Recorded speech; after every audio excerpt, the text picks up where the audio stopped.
maior parte das pessoas tenha gostado, né? E a questão toda é assim, a gente tentar entender que gostar é esse? De onde vem esse gostar? Porque gostar é uma coisa tão ampla, né? E a gente precisa entender um pouquinho que mecanismos que operam na série, que mecanismos estão ocorrendo ali nesses episódios, nessas imagens, nessa construção, que fazem com que a gente goste ou desgoste de alguma coisa, né? Então, esse é o meu objeto de estudo, ou seja, tentar entender, e ainda mais ligado a essa questão da ortodoxia judaica, no cinema israelense, nas séries israelenses principalmente, de tentar entender como é que essas construções ocorrem na tela e como é que a gente tem uma coisa chamada produção de sentidos. O Daniel, aí, que abriu com a gente aqui esse evento, fez um curso comigo, fizemos um curso junto com o professor Paulo Menezes lá na sociologia. Ele vai levar, foi quando eu conheci o Daniel, e o Paulo sempre insistia nesta questão, ou seja, a gente tem que entender a questão da produção de sentidos, como é que opera essa construção de sentidos. E aí eu fiz a pergunta para vocês do gostar ou não gostar, porque quando eu assisti logo que a série saiu, eu me senti incomodado. Não é uma questão de eu ter gostado, né? Não é a questão gostar, eu gostei, né? Mas em alguns lugares eu me senti incomodado, né? E falar, puxa, o que está acontecendo aqui? Por que eu estou sentindo esse incômodo aqui? E eu fiquei tentando processar um pouquinho essa questão. Mas antes de falar desses meus incômodos, dessa produção de sentido, da forma como eu estava vendo isso aqui, eu quero dizer três coisas. Primeiro, Shira Haas, que é a atriz que faz a Este, é uma atriz fenomenal, né? Então, acho que o que confere muito da credibilidade e vou usar uma palavra que não é muito legal em português e na academia, que chama empatia, pelo menos nas teorias de comunicação, da gente se identificar com ela, né? Com a história dela, com a trajetória dela. A Shira Haas confere à personagem da Este essa característica, essa credibilidade. Então, isso, de fato, é uma questão muito interessante e acho que positiva na série. Segunda questão que acho que é bem interessante aqui da gente ressaltar é o Yiddish, né? É a primeira, talvez não conheço outras séries de TV, especificamente neste contexto de Netflix, cuja linguagem principal da série é Yiddish. Ou seja, é algo que é positivo, que também trabalha nesse sentido de conferir credibilidade, de conferir alguma coisa que a gente acredita no que está vendo, né? A gente às vezes vê filmes americanos sobre índios ou blá, blá, blá, e os índios falam, né, o hindu fala inglês, ou sei lá, né, a linguagem do filme é inglês, né? Então isso às vezes funciona de um outro jeito. Aqui o Yiddish confere para a gente essa credibilidade, essa identidade à série. Terceira coisa que esse eu tenho dúvida, para ser sincero, mas vou colocar ainda na chave positiva e boa, que é o cuidado com os detalhes, com os símbolos do tipo roupas, casas, móveis, objetos, principalmente em Williamsburg, lá no Satmers, né? A Marta vai falar melhor um pouquinho sobre a questão do Satmers, mas isso, de alguma forma, também confere essa credibilidade, ou essa forma que a gente vai procurar se identificar com este produto cultural que é a série, né? Muito bom. Então, aí a pergunta que fica é assim, mas então, afinal de contas, o que me provocou algum incômodo? O que de alguma maneira, me deixou assim, incomodado, né? Tô repetindo. E eu encontrei, acho que depois de processar, tentar entender algumas coisas, eu encontrei dois lugares aqui, ou duas questões que realmente eu entendo que me incomodaram. Uma é o que eu chamo de caricaturização, né? A meu modo de ver, há uma caricaturização do grupo mostrado, que são os Satmer, ou seja, o que é uma caricatura? Caricatura é um exagero de uma determinada característica. Nós estamos acostumados a ver caricaturas, principalmente em desenho. Então o cara é narigudo, então o caricaturista exacerba essa característica, né, do caricaturado, que é botar o nariz daquele jeito. Então, o meu modo de ver, acontece aqui uma caricaturização. E isso me provocou um certo incômodo. Caricaturização é um recurso narrativo válido, não tem por que não ser válido. Ele é válido numa chave de comédia, numa chave de humor, né? Então, mas numa chave de drama, e a gente está assistindo um drama aqui, me parece que confere de alguma forma. Bom, peraí, o que está acontecendo aqui, né? Eu estou tomando, então é como se de alguma maneira a série quisesse dizer para a gente que esses caras não são legais, né? Eles são de alguma forma não tão legais, né? Então assim a gente tem uma sogra insuportável, né? Nós temos um marido que apesar de ser legal, né? A construção é um pouquinho mais nuançada, mas ele é o filhinho da mamãe, ele é um bobinho, é o filho da mamãe que não sabe nada, tudo mais. As vizinhas que estão ali com os filhinhos, a única coisa que interessa para as vizinhas é ter mais filhos e mais filhos e mais filhos e tudo mais, né? E então o que consequência disso para mim é que de alguma forma a série produz uma coisa que eu estou chamando de outrização, ou seja, eu torno o outro, eu transformo em outro. Eu É isso faço aqui, ó. eu faço com que haja um outro exótico, esquisito. Então, sabe, eu estou interessado na vida sexual deles, né? Aquelas cenas todas então, das construções. Então, religioso ou ortodoxo, ou Satner transa de roupa, né? Então, isso me parece muito caminha nessa chave de você transformar o ser humano. Então, não há uma dimensão humana aqui, né, da relação humana, da gente, espectador, com essas pessoas, no caso, porque elas são outras, elas estão construídas na chave do outro. E aí a série ainda vai mais longe nisso. Ela coloca Berlim, né? Então a gente tem Williamsburg aqui como um feudo ultrapassado, o Oriente, né? Aquela coisa, né? Quem conhece um pouquinho a questão do Eduardo Said, orientalismo e tudo mais. Então a gente em contraposição tem este mundo cosmopolita, civilizado, moderno, onde tudo pode, onde as pessoas se relacionam e são pessoas legais, tudo mais. Então essa contraposição desses dois mundos também jogam nessa chave de você outrizar, né? Tornar esse outro cara diferente e não tão claro, né? Eu já falei da questão do sexo, né? E continuo essa chave do exagero, principalmente nessa.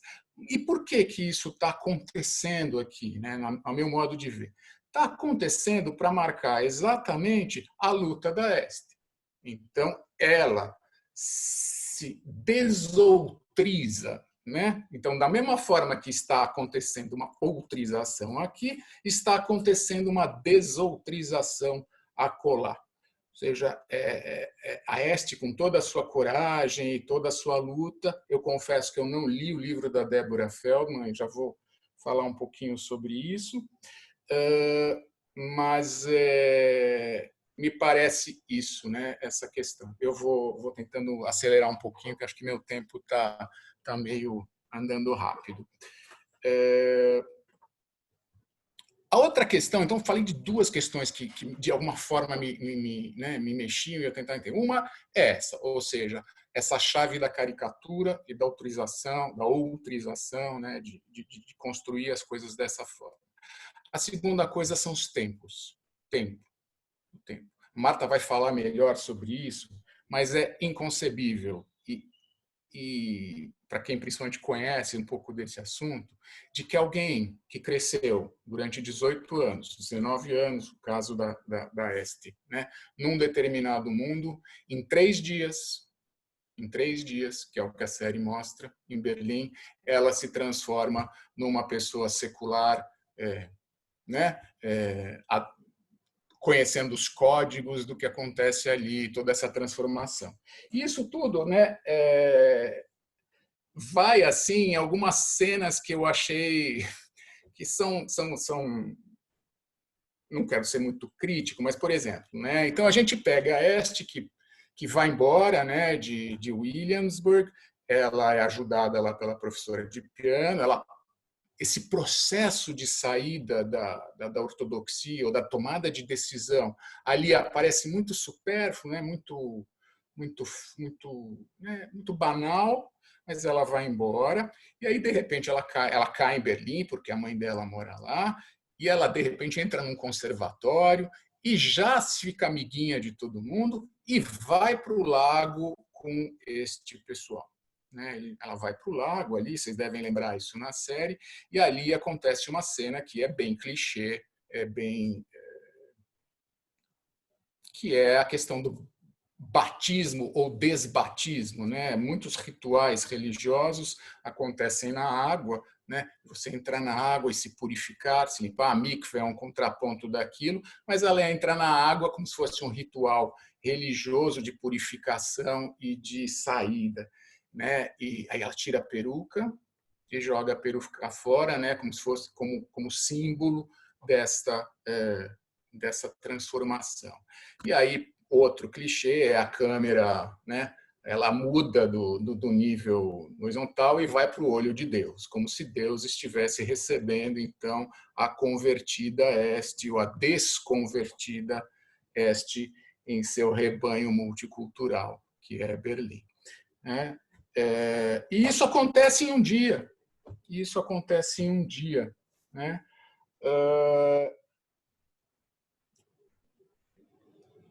E aí vai nessa sequência, né? Da mesma forma, essas questões, então ela vai e come um sanduíche de presunto lá com o maestro e ela sai, ai, Deus não me matou. Esses processos não acontecem assim.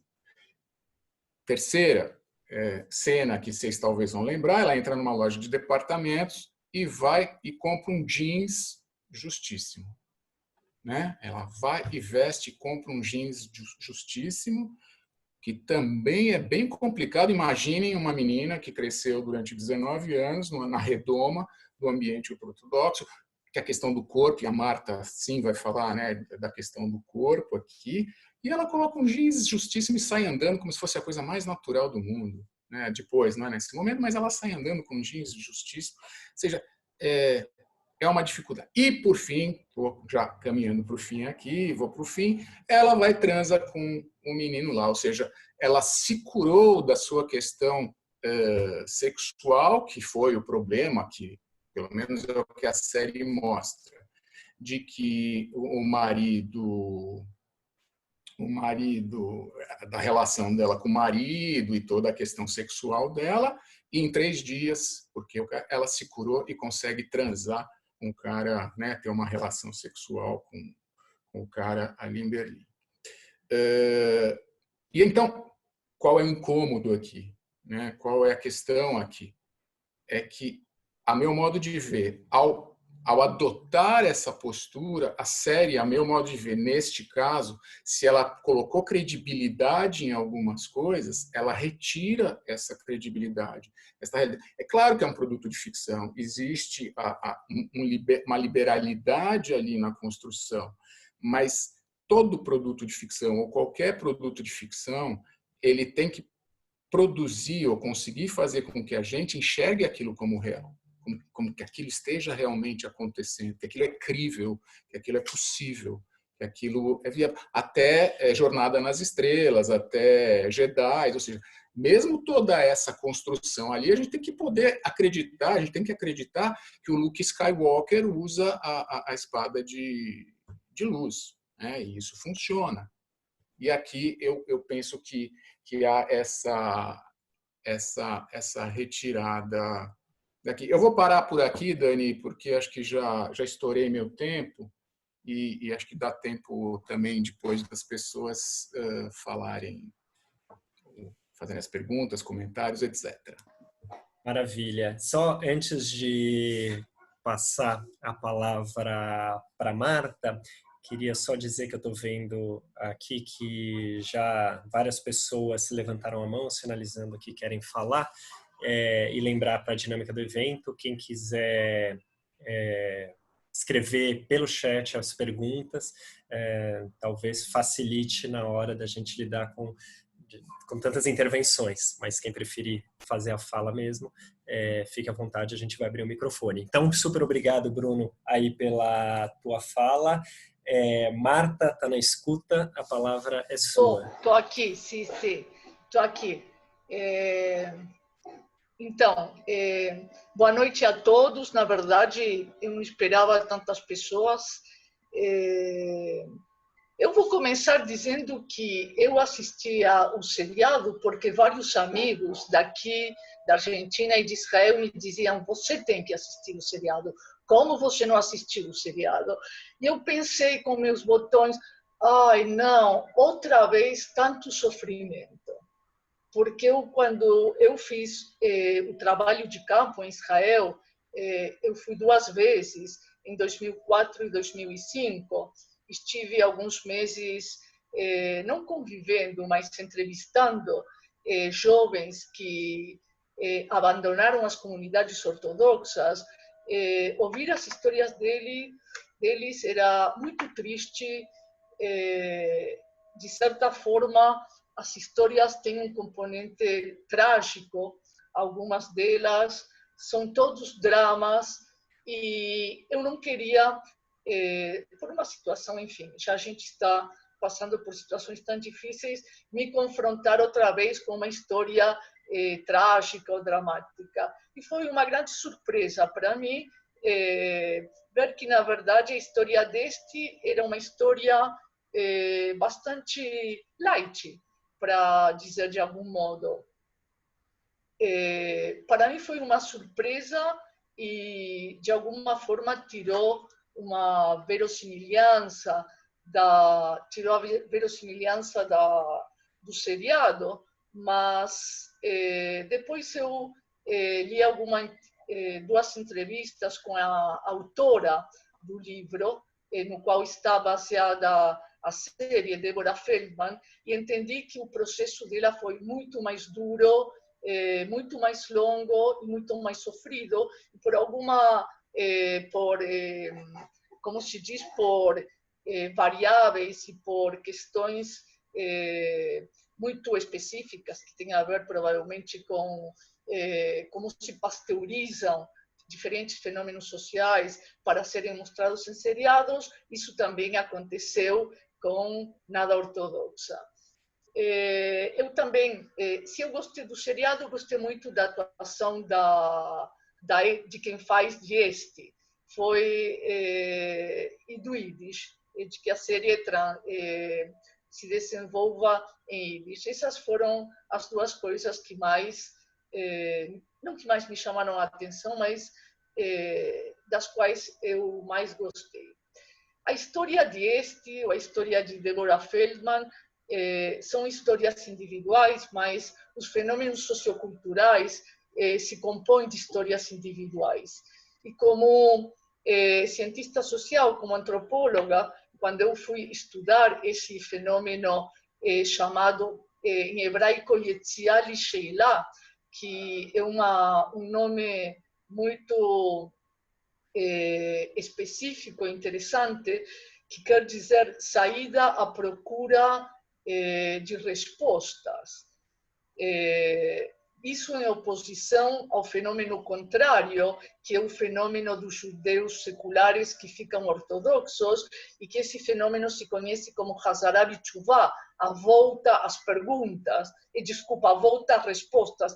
Eu me confundi. Então, a Yetziat Sheila, a dissidência da ortodoxia judaica, é a saída para fazer perguntas, enquanto que a incorporação, quem entra no universo ortodoxo, conhecido como aquele que vai à procura de respostas.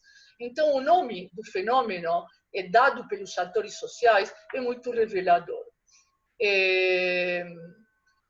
Se eu tenho que explicar o que acontece nesse processo de Etzial e Sheilá, de dissidência da ortodoxia, eu encontrei um padrão muito claro nesse processo, que é o padrão dos rituais de passagem. Quem aqui tem passagem pela antropologia ou pelas ciências sociais conhece esse padrão de um ritual de passagem tem 3 fases. Na primeira, uma separação de um determinado universo, no caso de quem vai tomar a primeira comunhão ou fazer o bar mitzvah, se separa, já não é criança, nem é adulto, se separa desse ser criança. Há um segundo estágio que se chama de estágio liminar, em que a pessoa não é criança e não é adulto, mas está se preparando para ser adulto. E, finalmente, o terceiro estágio, que é a incorporação, quando essa criança já incorpora todos os valores, símbolos, rituais, condutas, etc., necessárias a um adulto. No caso dos Yotzim Lisheilá, dos dissidentes, essa primeira fase de separação começa com que eles denominam dúvidas heréticas. Quando eles começam a se questionar em relação à ortodoxia, em relação à necessidade de estudar os homens full-time até os 42 anos, as mulheres se questionam em relação à obrigação de casar tão cedo e ter muitos filhos, se questionam a necessidade de sempre obedecer os rabinos, obedecer às autoridades, enfim. Então, nessa primeira fase, que é a fase de separação, as pessoas que são jovens, quando eu fiz o trabalho de campo, 90% daqueles que saíam da ortodoxia eram homens, entre 18 e 22 anos, e menos de 5% eram mulheres.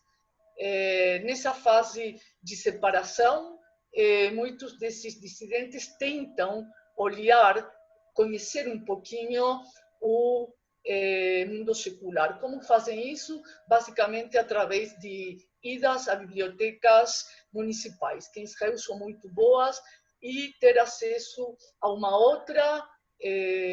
um outro tipo de livros. Essa é uma das estratégias. Outra, ir a Tel Aviv. Tel Aviv é o símbolo da vida secular. Outras, tentar ir ao teatro, tentar entrar nos cinemas, etc. Esse processo é bastante longo, é o processo mais longo. E segue-se esse processo, o processo de decidir. Vou decidir sair. É um processo extremamente difícil e começa geralmente com procura de informação de como é a sociedade secular, o que eu tenho que fazer, quem vai me ajudar na sociedade secular. Temos que pensar que essas pessoas saem sem uma educação secular básica, porque na rede educativa ortodoxa em Israel o currículo não passa pelo Ministério de Educação. Então, são pessoas que, nos casos de grupos ultra-ortodoxos, nem sequer dominam o hebraico moderno.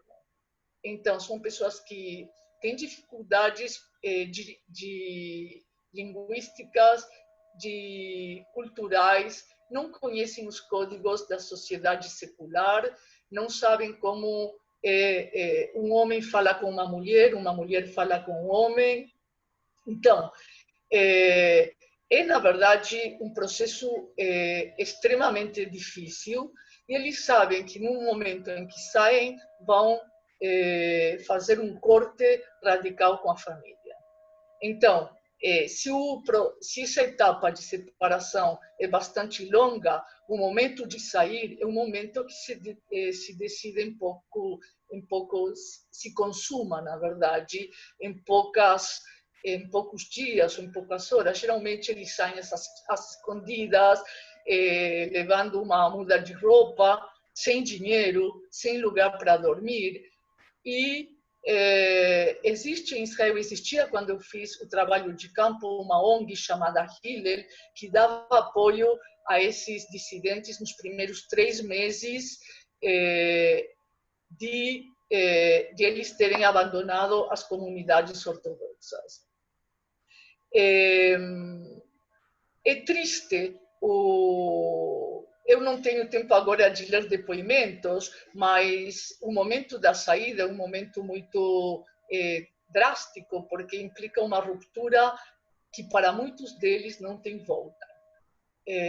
Como me dizia a diretora dessa ONG Hillel, uma coisa é fazer o luto por pais que morreram e outra coisa é fazer o luto por pais que moram a 20 ou 30 quarteirões. Israel é um país pequeno, etc. Esses jovens, quando deixam a ortodoxia, de fato têm que reaprender uma série de códigos que dizem respeito a trabalhar. Nas comunidades ortodoxas, o trabalho não tem valor e a maioria dos homens não trabalha. Então, a questão de trabalhar, a questão de saber usar dinheiro, os horários são diferentes. Já falei da língua hebraica, a gíria, como se relacionar com jovens da idade deles. Tudo isso é um desafio muito grande. Uma das que ainda não foi ganha das batalhas da ONG Hillel, e aí vou fazer uma ponte com o seriado, é que se reconheça a figura jurídica do dissidente da ortodoxia judaica e que lhe sejam dados os mesmos direitos que o Estado dá aos novos imigrantes, aos Olim Hadashim, porque eles são como imigrantes, pessoas que chegam a uma nova sociedade. Por isso, eu assistindo a saga de Este, pensei, uau, ela emigra 2 vezes, porque ela sai do mundo ortodoxo para o mundo secular e sai do seu país. Então, 2 imigrações e ela transita por esses novos universos com uma facilidade incrível, uma facilidade linguística, uma facilidade corporal.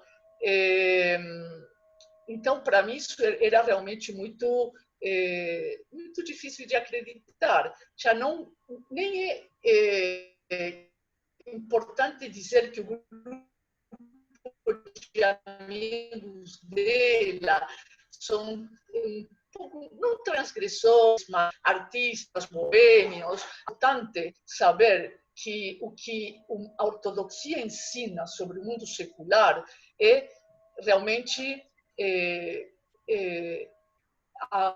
o mundo secular é pintado como um mundo de pecados, de drogas, de álcool, de ganhos materiais e de perversão. Então, é difícil pensar que uma pessoa consiga transitar por esse mundo tão facilmente. O momento em que esses dissidentes estão nesse período liminar, que o período em que estão nem aqui nem ali, essa seria a definição antropológica e por isso o período mais duro. Esses jovens, pelo menos em Israel, têm alguma ajuda das ONGs, e essa ajuda se expressa em moradia por 3 meses, pagamento de aluguel depois, ajuda para conseguir emprego, ajuda para que eles acabem o ensino secundário, bolsas para que eles entrem nas universidades e apoio de grupos, apoio social, o que é extremamente importante para eles. Entre a maioria dos meus entrevistados, que foram 24, me dizia que demoravam 3, 4, 5 anos até estabelecerem relações de amizade com não ex-ortodoxos. No final das contas, esse grupo acaba interagindo entre si. é muito difícil para os jovens, principalmente a questão sexual. Tanto que a ONG organizou oficinas para que eles tenham um pouco mais claro como funciona no mundo secular essa relação entre homem e mulher. Existia o problema de as meninas acreditarem que qualquer homem que fizesse um favor para elas, elas tinham que devolver esse favor com sexo. Seja alguém que carregou os móveis, fosse alguém que, enfim, ajudou elas a fazer lições de casa, etc. Então, esse era um problema para as meninas nesse sentido, e para os meninos e as meninas, dificuldades enormes em cortejar o outro, em seduzir o outro, em não saber o que é permitido e o que não é permitido. Então, o período liminar também se caracteriza por esse vazio tão grande. A família não está, os amigos não estão. Às vezes, os yotim, esses dissidentes, querem ver alguém da família. Na maioria das vezes, quando eles conseguem algum tipo de relacionamento, ou com a mãe, ou com algum irmão, eles por iniciativa deles. Essa também é uma tendência, nunca por iniciativa da família ortodoxa. Se a família o aceita, ou a aceita, quando eles visitam a família, tem que ir trajados como ortodoxos e se comportar como ortodoxos, o que é bastante difícil. Eu me lembro de ter participado numa cerimônia muito comovedora de bolsas. Foram otorgadas 25 bolsas de estudos para alguns alunos que tinham se destacado nos estudos. E, obviamente, os pais não foram.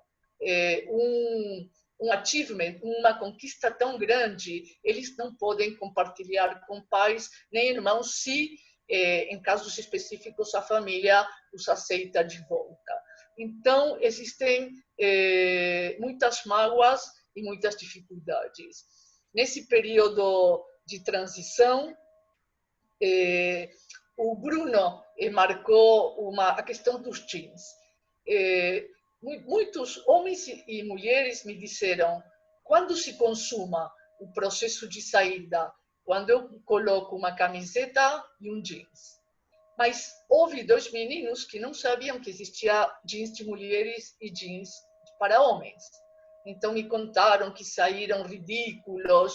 E essa questão da moda, pensando que se trata de pessoas muito jovens e numa sociedade ocidental, como, enfim, a sociedade israelense, o consumista, etc., a questão da moda entre os adolescentes é muito importante.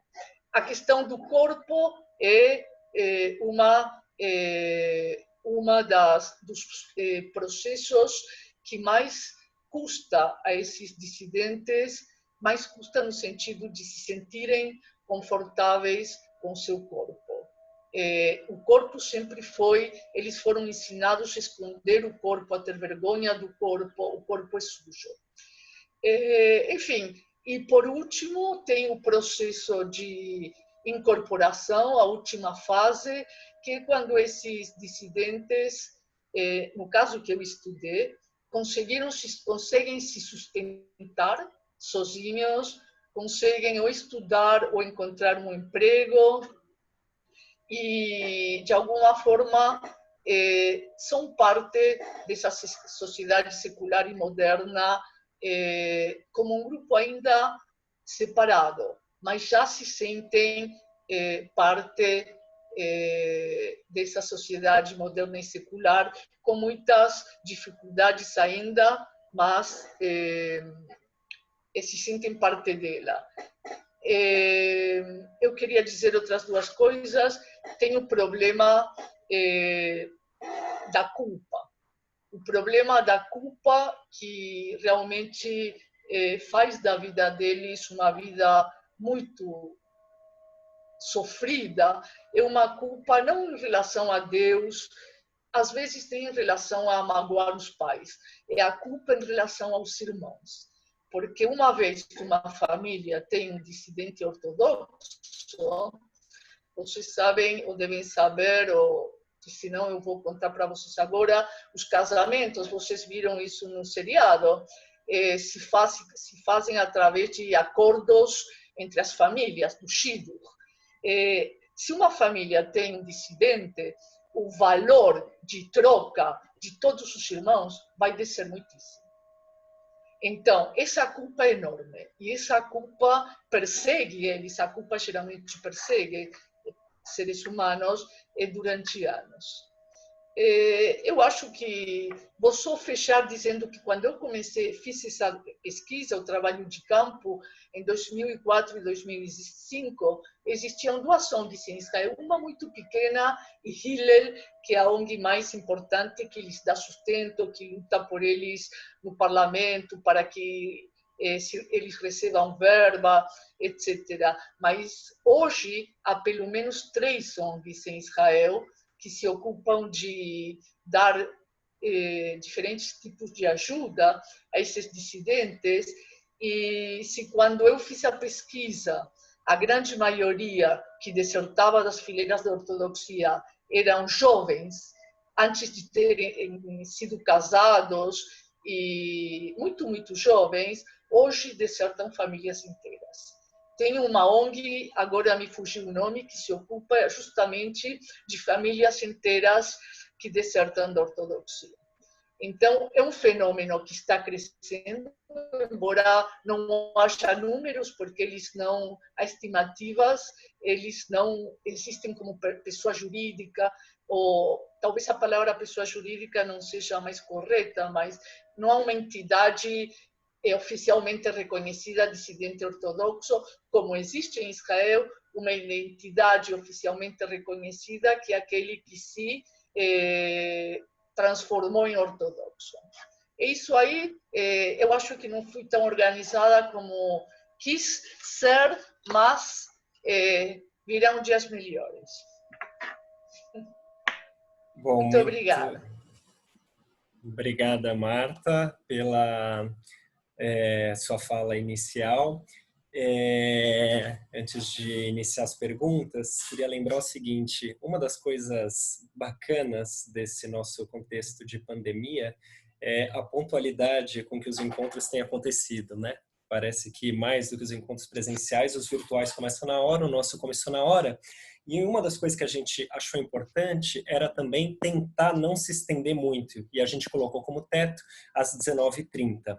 Então, para a gente conseguir dar conta de acolher todas as perguntas, comentários e ainda assim terminar no horário sem que fique exaustivo para todos nós, a ideia é a gente tentar ser conciso e breve nas colocações.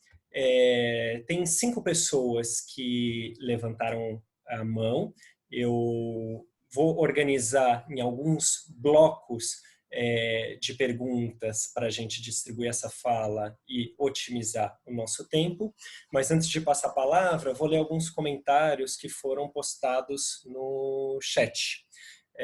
A Dina Schaffer, por exemplo, diz que no livro as coisas acontecem completamente diferente. A Diana falou que já tinha lido o livro da Marta e por isso não adorou a série, que o livro é muito mais profundo. A Elka coloca uma questão, talvez aí mais direcionada para o Bruno, que ela não acha que a Este se curou, ela na hora do ato sexual. Ela simplesmente não era mais virgem, portanto, não sentia mais dor na relação sexual com quem quer que fosse. A Cláudia fez um comentário mais longo, dizendo o seguinte: ela acha que falta, como contraponto nesse nosso debate, a visão de alguém da área de cinema ou da TV. Pois é claro que uma série comercial relativamente curta não pode aprofundar os personagens, seja do ponto de vista psicológico, seja do ponto de vista religioso, etc. Não tem como preservar o ritmo, o tempo da vida real, da experiência de vida da autora do livro que deu base à série.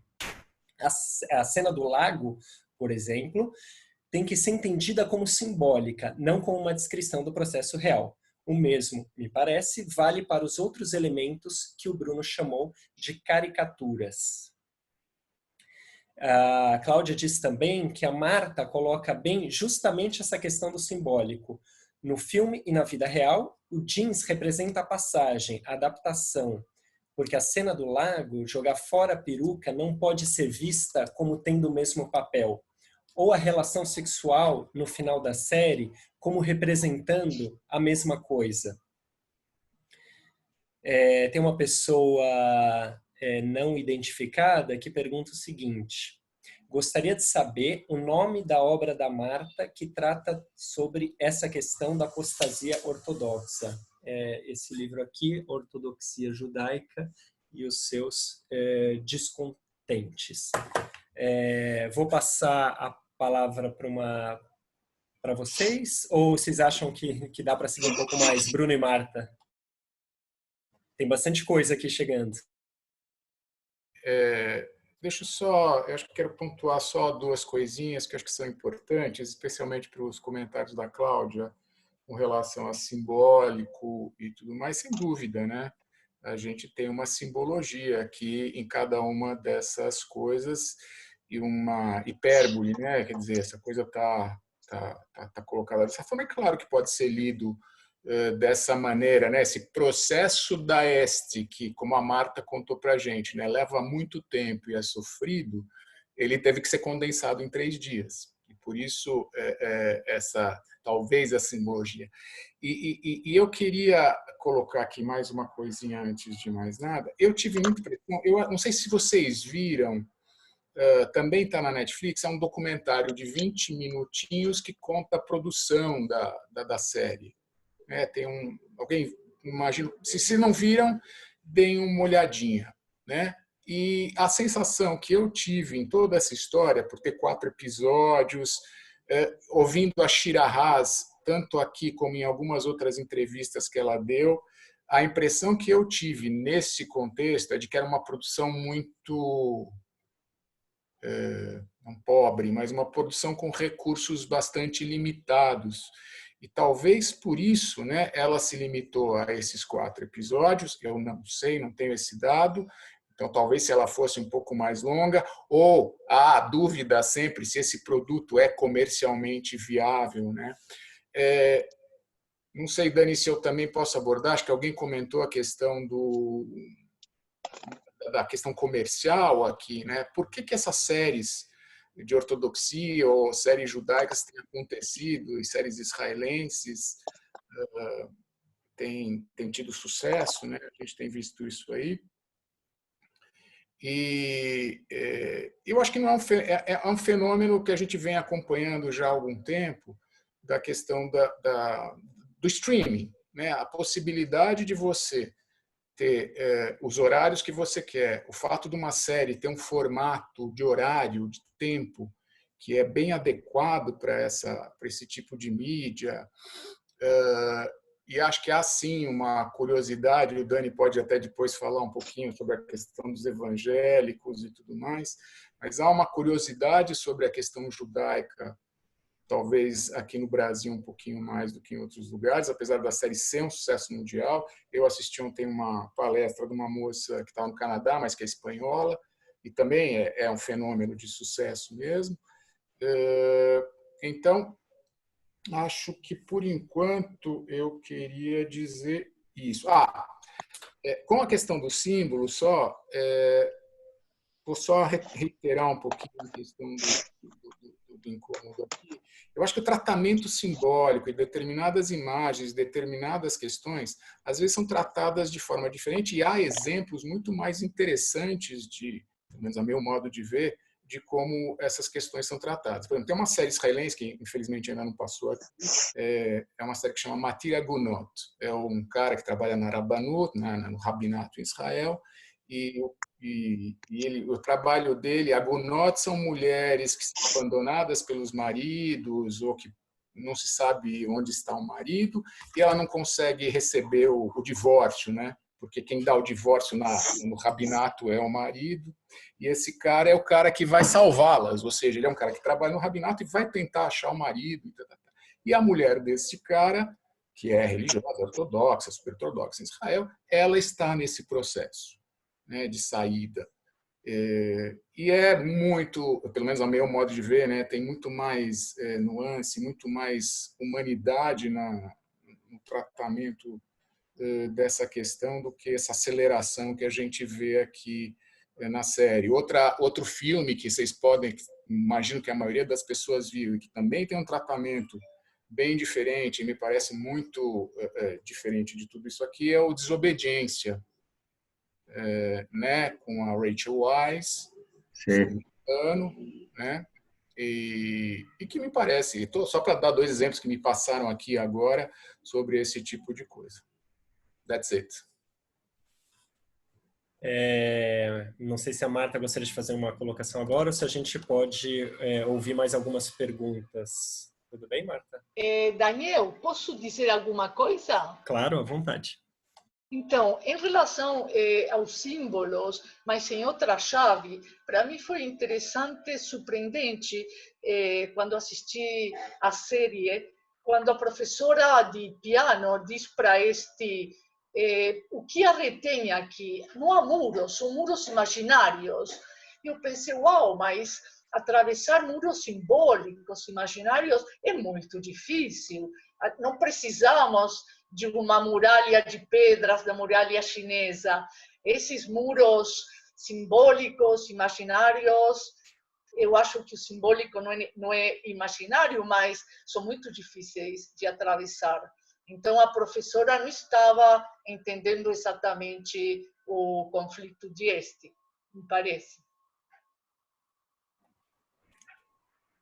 Perfeito. Bom, tem mais uma série de perguntas no chat, mas vamos ouvir um pouco as pessoas.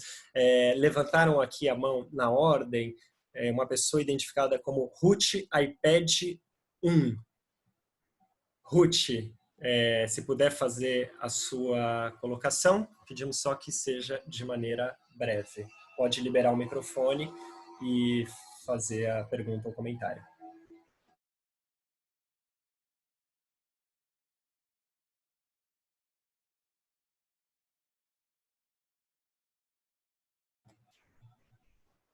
Ruth, iPad 1, nos ouve, senão a gente passa a palavra para outra pessoa. Bom, então enquanto a Ruth não se manifesta, iPad de De Hanens, identificado assim como pessoa que levantou a mão também. Se estiver nos ouvindo, pode fazer o seu comentário. Só não esqueça de liberar o áudio do microfone. As pessoas levantaram a mão faz tempo, então não sei se estão preparadas para fazer essa colocação, mas nem a Ruth, nem a iPad de Derranens liberou o áudio. Daniel, tem alguns comentários interessantes que você poderia ler até que as pessoas se preparem. Tem dezenas de comentários aqui. Eu estava pensando só da gente ouvir um pouco. Estou vendo que a Suzana, a professora Suzana do Centro de Estudos Judaicos também levantou a mão. Vamos ver se a Suzana fala agora. Senão a gente volta para o chat. Suzana, você está por aí? Você quer fazer a sua colocação? O microfone. Não esquece de liberar o microfone. Eu posso liberar você aqui. Já liberei. Aqui, melhor. Olá, obrigada. Eu queria colocar em evidência também o drama da mulher bíblica, da mulher estéril, que não encontra lugar nem na família, nem na sociedade, e que sempre, nas histórias bíblicas, isso incorre em uma ruptura, em uma viagem ao interior de si própria, poderia até falar de uma viagem uterina, e isso ficou muito evidente para mim quando eu assisti a esse seriado, o fato da Este ter sido rejeitada pela mãe, depois a gente vê que não é exatamente rejeitada, mas sim, ela está à margem da sociedade nesse aspecto, e nisso a Alemanha é também uma mãe que rejeita, é uma mãe que rejeitou os judeus. Então, a busca dela por acolhimento se dá fora, obviamente, da comunidade, mas eu diria que é uma viagem uterina, e eu vi vários símbolos uterinos realmente nessa jornada dela. E no final, quando o marido dela vem oferecer afeto e possibilidade e o caminho de volta, e ela laconicamente responde: é tarde demais. Quer dizer, de alguma maneira, ela é um ser abortado, e a cena do jeans me impressionou de sobremaneira também pelo físico da atriz. Ela vai se despojando de todos os adornos e todas as insígnias do feminino, de esposa, de ortodoxa, e ao vestir esse jeans, e ela com aquele cabelo curto, ela fica totalmente andrógina. Ela para mim, pareceu, ela se transforma num feto. A identidade dela é completamente apagada. E tem sido uma tônica os filmes que tratam das comunidades religiosas, tratam realmente dessa esterilidade da esposa que não vai encontrar lugar nem dentro da sua família nuclear, nem dentro da sociedade, nem dentro da comunidade feminina. Quer dizer, esse aspecto me impactou muito ao assistir Unorthodox. Essa é a minha contribuição. Obrigada. Obrigado, Suzana. Eu vi que a segunda pessoa que tinha se inscrito liberou o microfone e acho que vai fazer a colocação agora. Se puder dizer seu nome, que aqui não está aparecendo na minha lista. Meu nome é Raquel e eu gostaria de saber, se fala muito que a ortodoxia é muito importante para a nossa identidade judaica no mundo, é ela que faz a nossa continuidade. E nesse mundo de tantos radicalismos, eu queria saber que lugar tem a ortodoxia no mundo de hoje, como judia, como imigrante morando no Brasil. Obrigado, Raquel. Eu vou acrescentar mais duas perguntas no do chat e aí eu passo a palavra para o Bruno e para a Marta para mais essa rodada. Então, uma pergunta. Agradeço a oportunidade de participar. Pensei se o Bruno poderia fazer um paralelo com Stiesel e se a professora Marta poderia falar um pouco mais especificamente sobre Satmer.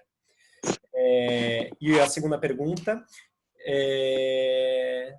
mas acho que é muito para justamente essa da Raquel, não sei se foi ela mesma que fez, mas sobre a questão da ortodoxia para a continuidade da identidade judaica. Então, vou acrescentar uma terceira, que é a seguinte, um comentário. A questão do streaming não é razão suficiente para o sucesso da série. Pelo que eu sei, é algo que acontece especificamente com essa série. Virou uma série cult entre intelectuais que não são judeus, por exemplo. Quero dizer que tem sucesso entre um público que tem um nível de reflexão importante. Vou passar a palavra para o Bruno e para a Marta e depois a gente faz uma nova rodada. Em relação à importância da ortodoxia, numericamente a sua importância é mais ou menos a mesma em Israel e nas diásporas, oscilando entre 12% e 15% dos judeus. Eu não acredito que ela seja o baluarte da identidade judaica na contemporaneidade. Acredito que uma corrente mais entre tantas correntes que existem no judaísmo, que por definição sempre foi heterogêneo. Em relação ao grupo Satmer, o grupo Satmer é uma Hassidut, que já é uma... A ortodoxia também não é homogênea, então tem várias divisões. Uma delas são os grupos mais, numa época, na verdade, até o século XIX, eram grupos mais racionalistas, os Hassidim eram considerados mais místicos. Hoje essa diferença não é tão radical como era nos séculos passados. E os Satmar são um desses grupos racídicos mais importantes em nível numérico, principalmente nos Estados Unidos, e são considerados um dos grupos mais radicais dentro da ortodoxia. Isso que eu posso dizer, grosso modo, aqui. Deixa eu... é o seguinte, essa questão de... não sei qual é o dado que virou algo cult entre um público um pouquinho mais, não sei, intelectualizado, o que quer que seja, mas não justifica o sucesso da série em streaming e tudo mais. Eu acho que não é esta série em específico que justifique que é o sucesso por causa do streaming, né? Casa de Papel também é um sucesso, né? O streaming, você já tem um monte de outras e não é por conta... Bom, isso. O que eu acho que a gente tem que entender um pouquinho os mecanismos de por que a gente se identifica, né, com uma personagem ou com uma trama, né? Porque quando a gente vai se identificar com um produto cultural desse tipo, a gente vai se identificar via uma similaridade. E a gente pode buscar essa similaridade normalmente ou com alguma personagem ou com a trama. Então, por exemplo, numa série médica, se eu sou médico, eu de repente vou me identificar com a personagem que é o médico e não com o paciente. Ou porque eu sou branco e o outro é branco, ou porque eu sou negro e o outro é negro. Então, esses mecanismos de identificação funcionam muito em cima da similaridade. E aí você vai numa chave de características que podem ser afetivas ou cognitivas ou motivacionais, né? Não vou entrar nessa questão, mas é isso aí. Então, eu entendo que, para muita gente, acho que há um pouco dessa identificação neste processo da haste de quebra, de saída, de busca de si mesma, de romper grilhões da opressão. Então, isso acho que causa uma certa identificação, né, nesse quest, né, nessa jornada da haste em busca da sua libertação nesse contexto. Eu acho que, nesse sentido, entendo a operação, os mecanismos que operam por aí, né? Falando de Stissel, não vou me alongar, Stissel acho que é um produto bastante diferente do que essa série, por duas razões, assim, por N mil razões, mas acho que fundamentalmente Stissel é a primeira série que foi feita onde o universo ortodoxo está nele mesmo, ou seja, não o universo da ortodoxia e o universo secular. As séries de ortodoxia em Israel, na televisão israelense, começaram em mais ou menos 2004 com Merchak Negiah, A Touch Away. Eu não sei se alguém assistiu, chama Merchak Negiah. Merchak Negiah foi a primeira série de 2004. Ela é a história de um imigrante russo que vai morar no bairro de Bnei Brak, o tal Bnei Brak de hoje, que todo mundo conhece, que Corona dizimou, é um bairro religioso, e ele tem uma historinha com a filha de um rabino, que é a vizinha dele. Então, existe essa contraposição, essa coisa entre o mundo secular e o mundo ortodoxo. Depois você tem, na sequência, outra série que chama Srugim. Não sei se alguém viu também. É uma série um pouco diferente, porque ela aborda o grupo não dos Haredim, né, da outra ortodoxia, mas ela pega os judeus, os nacionalistas, né, os religiosos nacionalistas, aquele pessoal, exatamente, Srugim vem de kippah srugá, que é a kippah tricotada, né?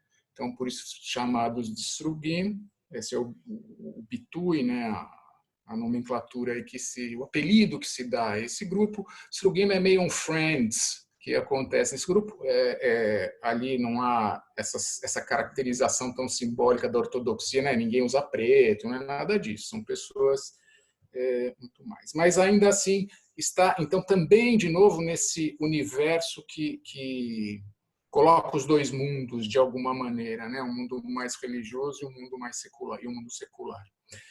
Shtisel vai já então, né, na sequência vai Shtisel, e Shtisel fica neste mundo, né? Shtisel é feito no bairro de Geula, lá em Jerusalém, e a história daquele pessoal dali. Então não há pelo menos em muitos momentos, não há esse enfrentamento, esse encontro entre este mundo ortodoxo e o mundo secular em Shtisel.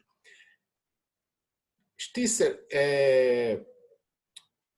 se caracteriza, né, a minha análise de Shtisel é que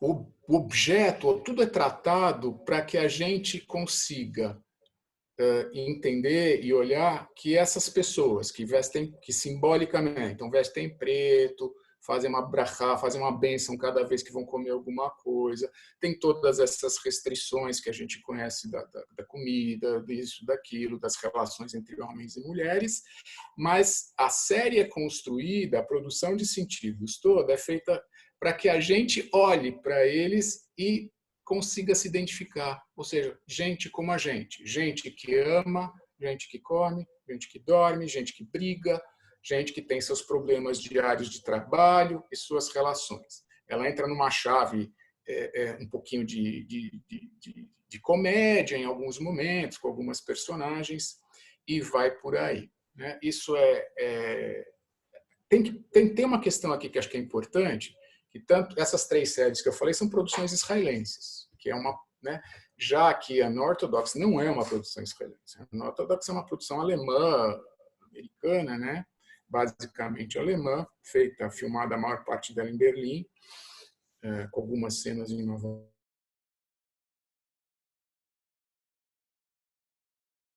Lembrar da questão de financiamento de novo, né? Não sei se quem conhece um pouquinho da questão de onde é que estão os dinheiros para fazer isso. Existem algumas fundações em Israel, principalmente, uma fundação não é israelense, mas é americana, chama Fundação Avichai, que financia, se vocês olharem esse produto, vocês vão ver o logo da Avichai, e cujo objeto, se alguém entrar no site da Avichai, vai ver que o objeto dessa fundação é propiciar um diálogo mais interessante, melhor e mais profundo entre a ortodoxia e o secularismo, né? Entre o mundo secular e o mundo ortodoxo.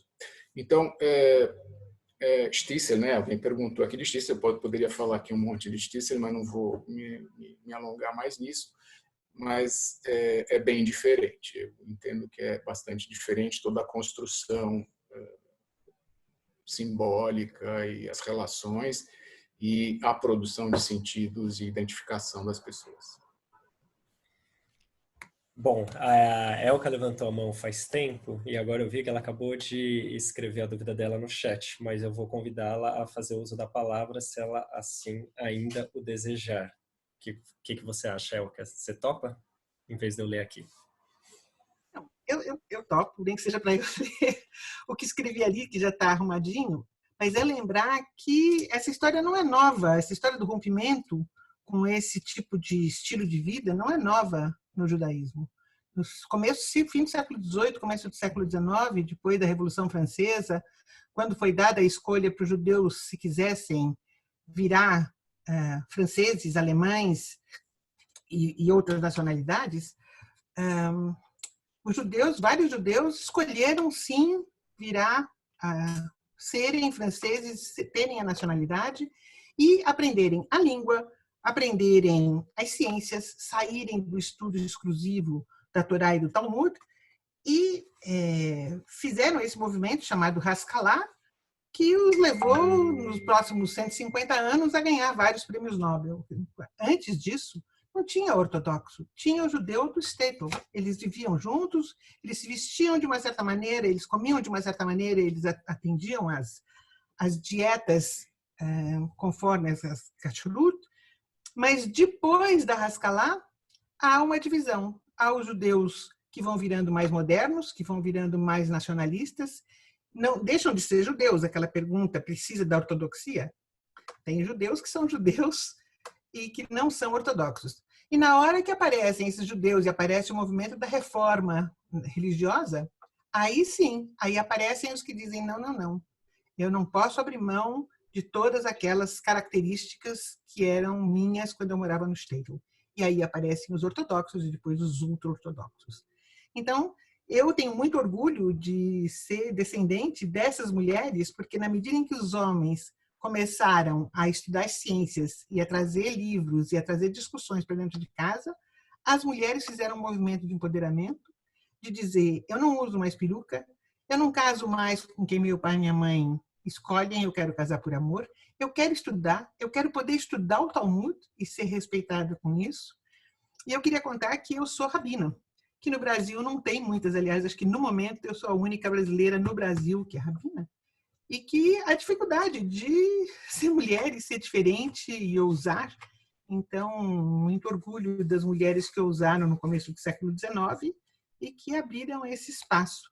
Então, boa este, que agora, num movimento, o que é Williamsburg? É um nada, são algumas famílias lá que estão juntas, né? Uma coisa relativamente pequena, e que ela tenha conseguido sair, e que pena que ela não conseguiu voltar para poder ajudar a fazer a mudança que talvez o marido dela, Yankale, tivesse um espaço para ajudar a fazer. Mas o filme foi assim, não fez, tudo bem, mas eu torço para que as mudanças aos poucos possam ir acontecendo, sem perder a essência, mas abrindo mão de um pouco desse formato radical.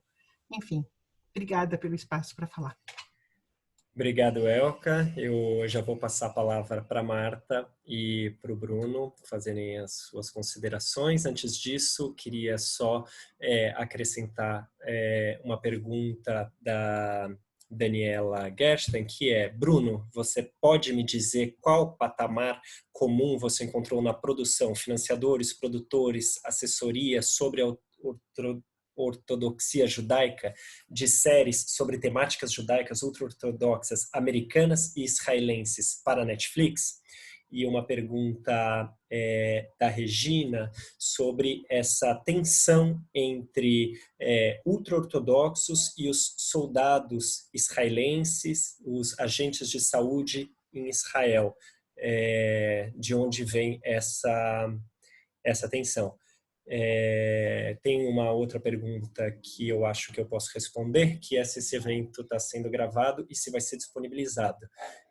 A gente está tentando gravar e a gente vai tentar disponibilizar, e eu espero que a gente consiga fazer isso tecnicamente. Vou passar a palavra então primeiro para a Marta, que eu vi que já liberou o microfone. Marta. Eu queria, em relação ao que disse agora a Elka, a grande diferença, é verdade, entre os judeus religiosos que abandonavam o gueto no século XIX, finais do século XVIII, alguns, era que havia uma sociedade que os esperava. Era a época das grandes ideologias, socialismo, nacionalismo, diferença, enfim. Eles foram emancipados e a sociedade precisava deles. E eles saíram como diz estudioso da ortodoxia israelense, um aluvião de hereges. Saíram juntos.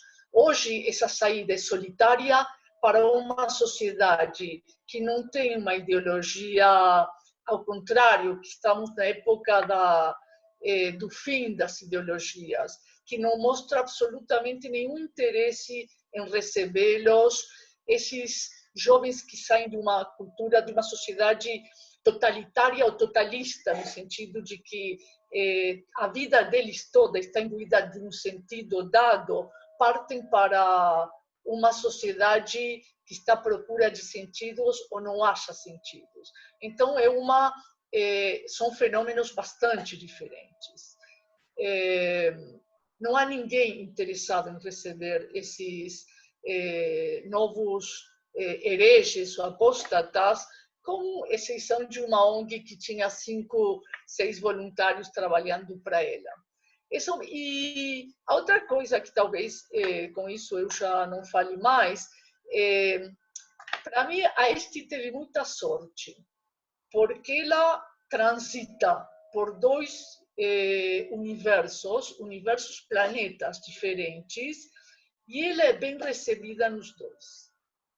Quer dizer que se ela quisesse voltar, o marido pelo menos promete que ele vai cuidar dela, que ele vai mudar, etc. Então ela tem garantida uma volta com bastante acolhimento.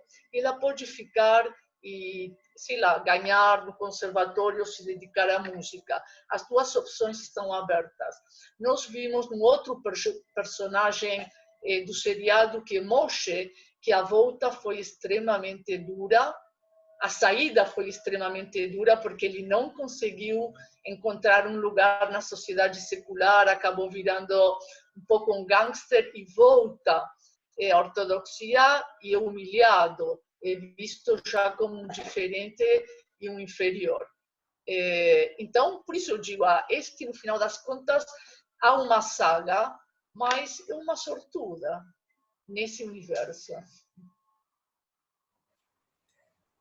É isso, Daniel. Se você puder... Agora as pessoas talvez tenham... responder também a questão do exército, e aí eu vou fazer um ajuste na minha colocação. Acho que a Regina achou que não é bem uma tensão. Eu, de fato, atenuei a pergunta dela, eu vou ler como está no chat. E esses ultra-religiosos precisam ser estúpidos, grosseiros, agressivos com pedras, xingamentos horrorosos com soldados da Tzavá e agentes da saúde em Israel? Essa educação é dada pelas yeshivot? Eu traduzi isso como atenção. Essa educação é dada nas yeshivot. Exatamente isso. Eu não digo nem em todas as yeshivot, talvez eu respondi muito intuitivamente, mas o soldado é visto como um funcionário de um Estado, que é um Estado hipócrita, que é um Estado que não é reconhecido como um Estado judeu.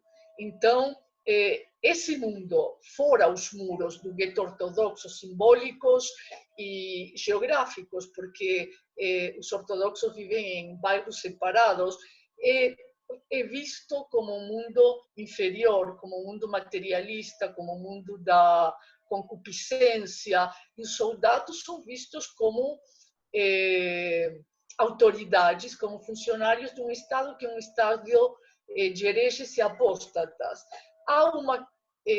Como também a ortodoxia não é estática, embora se apresente como um grupo que não muda e que sempre permanece igual, tem pesquisas muito interessantes sobre a geração de ortodoxos nascida em Israel. Então, o arraigo e a identificação deles com Israel, Estado, com o hebraico como língua e com os soldados é muito maior que a dos pais deles que vinham da Europa. Então, aí estamos vendo já uma pequena mudança. Obrigado, Marta. Bruno, quer fazer suas considerações? Respondendo primeiro para a Daniela perguntou se eu via alguma correlação entre produção das produções americanas da ortodoxia. Não. São universos bem separados, né? As produções americanas e em geral, né? A cultura judaica americana é bem distinta diferente da cultura israelense. As produções israelenses não têm nada nessa chave da ortodoxia e tudo mais, né? A gente sabe que hoje muitos dos produtores israelenses que criaram N séries de sucesso estão hoje trabalhando nos Estados Unidos e produzindo nos Estados Unidos, mas como pessoas físicas, né? Não tem uma correlação cultural nesse sentido. Alguém me perguntou, passando acho que no Now, Vivo Play, Mandamentos, o nome é Kipat Barzel, eu assisti já faz muito tempo, é sobre uma unidade de ultra-ortodoxos no exército. É uma série interessante, bonitinha, e vai nessa linha que a Marta estava comentando, de que há, sim, um movimento na ortodoxia dos jovens, de alguma forma, quererem fazer parte do Estado de Israel, de alguma forma, quererem fazer parte de algum movimento um pouco diferente, nesse sentido, diferentemente dos seus pais. Mas como também a Marta disse, não dá para dizer existe uma ultra-ortodoxia só e todo mundo é igual. Existe um espectro muito grande, mesmo nessa ultra-ortodoxia. A gente está vendo o Satmar aqui comentado, é uma ponta, quase uma ponta, junto com os Naturei Karta e da Haredi, da Haredis lá em Jerusalém, e você vai para outros, né, as coisas mais nuançadas, até que tem partidos políticos, o Shas e tudo mais, que fazem, de alguma forma, isso diferentemente desses grupos que são mais ativos e violentos nesse sentido. Obrigado, Bruno. A gente está chegando perto do nosso horário limite. A gente vai fazer, então, uma última rodada. Queria passar a palavra para o Ernesto, que está com a mão levantada, para as suas considerações. Ernesto, me fala. Oi, Marta.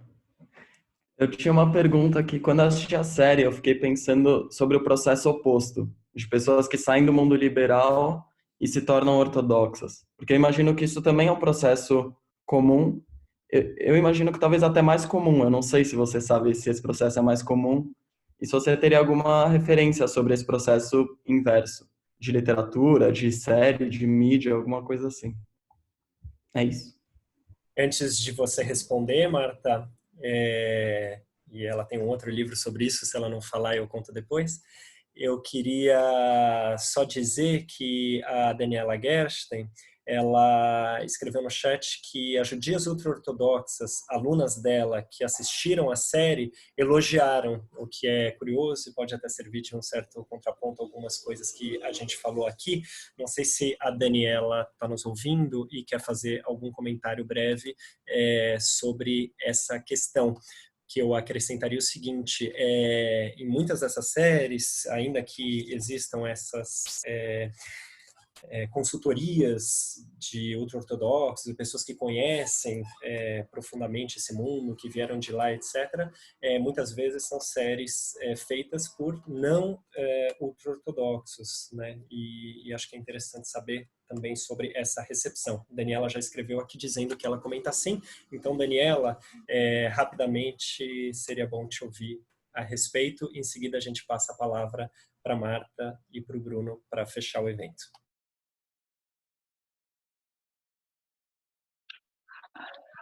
Opa! Alô, espero que esteja me ouvindo. Sim, eu pedi para algumas alunas minhas, já casadas, ultra-ortodoxas, porque eu dava aula em Michalot, em seminários ultra-ortodoxos em Israel, para assistirem a série. E aquelas que assistiram ficaram chocadas, sim, gostaram. Tenho duas delas são americanas, uma delas sentiu terrível empatia, porque ela teve uma fratura, mas foi antes do casamento, e depois ela voltou para o ninho. E é muito estranho, porque elas viram, quando se montam os arquétipos para uma série, também quando tem os índios americanos, os índios falam inglês, né, para serem entendidos. Na Índia se fala inglês, Bruno.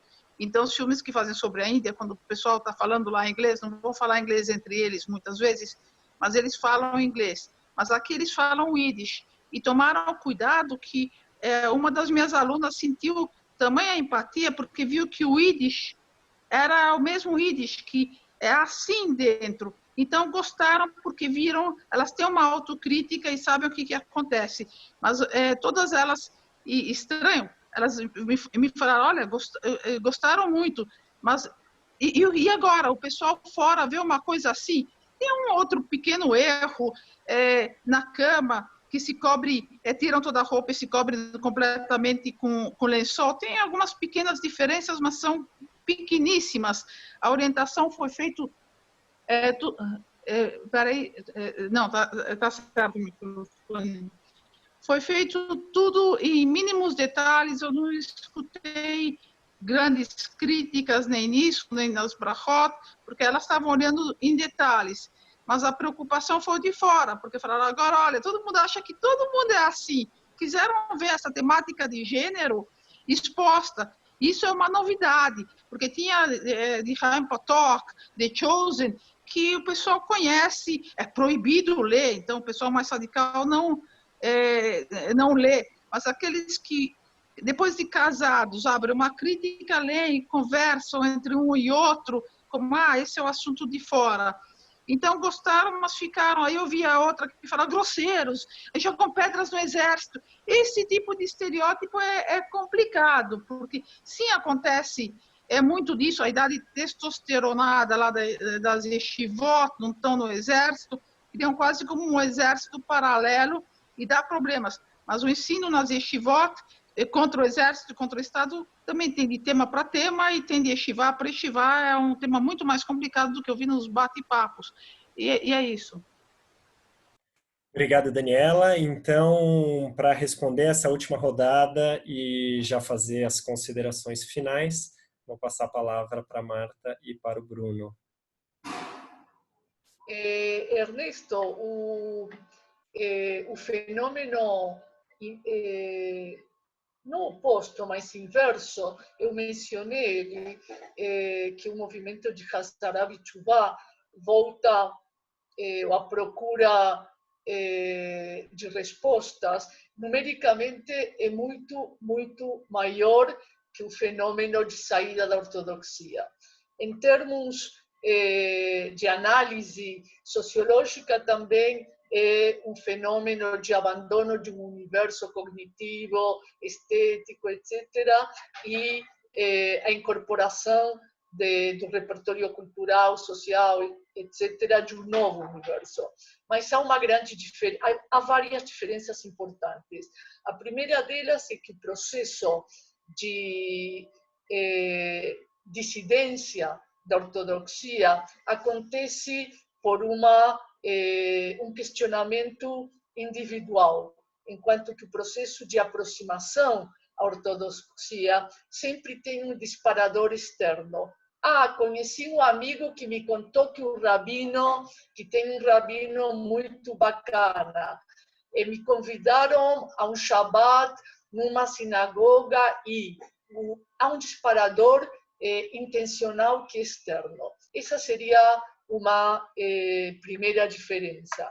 Mas me parece que a grande diferença é que quem abandona o mundo secular e a família é recebido de braços abertos no mundo ao que quer pertencer, pelos rabinos, pelas famílias dos rabinos, por outros judeus ortodoxos, e esse acolhimento é desde acolhê-los em casa, primeiro no Shabbatot, no Shabbat, no dia do descanso sabático. Isso também se expressa em bolsas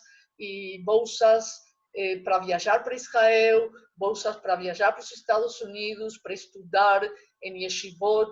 Então, há toda uma mobilização de recursos humanos que está esperando acolher essas pessoas. Em Israel, o Estado de diferentes através de diferentes ministérios também apoia economicamente esses judeus que optam pela ortodoxia quando adultos. E a ruptura com a família é uma decisão dos que saem. A família quase sempre está disposta a recebê-los e faz muitos sacrifícios para manter o contato. Então, essas são três diferenças que me parecem muito importantes. E talvez a última, realmente a última a última observação que eu possa fazer é que há um trânsito entre os dois mundos muito maior do que nós pensamos. Inclusive em Israel, que é uma sociedade de clivagens e que existem judeus ortodoxos que moram em bairros ortodoxos e judeus seculares que moram em cidades e bairros seculares, temos o exemplo de novo de Moshe, do seriado. Ele sai da ortodoxia e volta. Então, existem entre gerações judeus que escolheram a ortodoxia como forma de vida e seus filhos ou netos abandonam a ortodoxia. Então, esse trânsito entre dois mundos que parecem não conversar de forma alguma e até ser, em Israel, são contraditórios, se um ganha, o outro perde, não são mundos estancos, tão separados. Existe uma categoria de judeus ortodoxos que não têm a coragem de abandonar a ortodoxia por várias razões, ou porque já têm vários filhos, ou pelo custo emocional e econômico que isso implica, e seguem vivendo como ortodoxos de fachada, mas têm um comportamento secular. Esses grupos são conhecidos em Israel como Anusim Hadashim, os novos marranos, ou Trans-Yotzim, aqueles que estão, vamos dizer, aqui e ali ao mesmo tempo. Eu conheci um rabino, inclusive, de Kfar Chabad, que tinha essa vida dupla. E segundo estatísticas,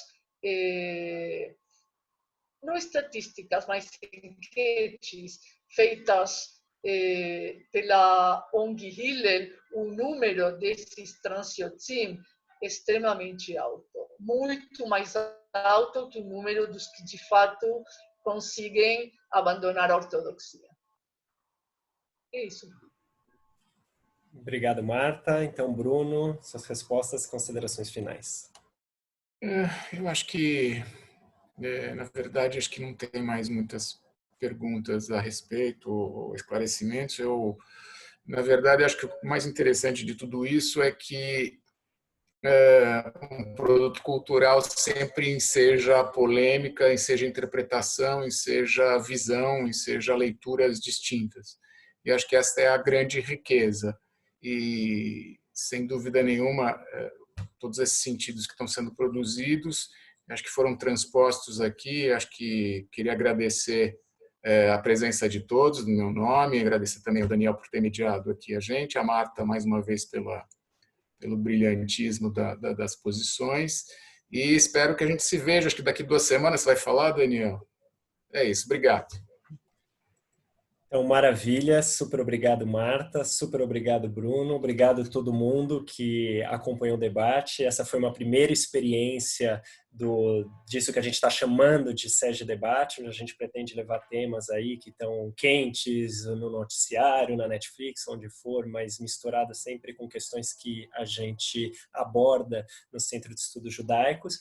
Então, já queria fazer o convite para que vocês estejam conosco na semana que vem, na quinta-feira, nesse mesmo horário, das 18 às 19h30. A gente vai fazer um debate sobre a série The Plot Against America, o complô contra a América, que está na HBO.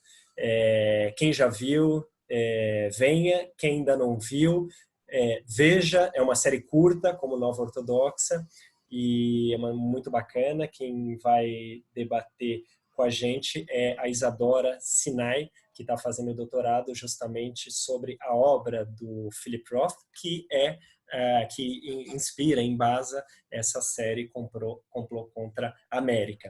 A gente vai divulgar todos esses eventos agora ao longo da semana. Estão pedindo para eu repetir o nome da série. É The Plot Against America, Complô contra a América, uma série da HBO. E, enfim, fiquem por dentro, seguindo o Centro de Estudos Judaicos nas redes sociais, seguindo o Instituto Brasil-Israel nas redes sociais, e a gente vai divulgar esse próximo evento, os eventos futuros, e se tudo der certo tecnicamente, disponibilizar o vídeo com as falas do Bruno e da Marta também nos mesmos canais. Então, super obrigado a todos e até a próxima.